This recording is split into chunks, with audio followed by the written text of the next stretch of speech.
Hello everyone, I am your English tutor. Today I will teach you a new poem of Class 10, The Fire and Ice. We will read it line by line with proper explanation, so let's start. But before starting, subscribe to the channel right now. Fire and Ice by Robert Frost. Alright, let's look at the poem lines and their explanation. The first line goes, "Some say the world will end in fire, some say in ice." In English, this means some people believe the world will end with fire, while others think it will end with ice. And in Hindi, कुछ लोग मानते हैं कि दुनिया का अंत आग से होगा, जबकि कुछ कहते हैं कि यह बर्फ से खत्म होगी. Now, moving on.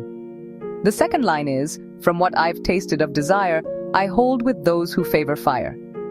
The English meaning is, the poet says, from his experience of human desires and passions, he feels fire, which is a symbol of desire and greed, can destroy the world.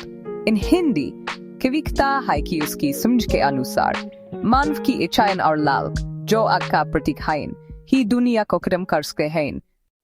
But if it had to perish twice, I think I know enough of hate to say that for destruction, ice is also great and would suffice.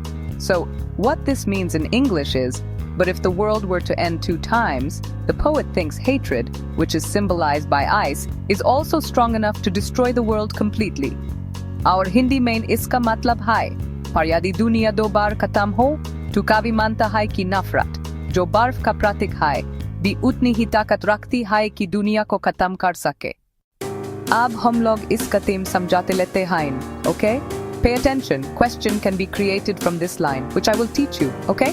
So, the overall theme in English is, human emotions like desire, which is fire, and hatred, which is ice, are powerful enough to bring destruction to the world. Our samagra bhav Hindi mein, manav ki ichchayein, jo आग है, और नफरत, जो बर्फ है, दोनों इतनी शक्तिशाली हैं कि ये पूरी दुनिया का विनाश कर सकती हैं. बाय बाय, अब मिलते हैं अगले पोएम के साथ.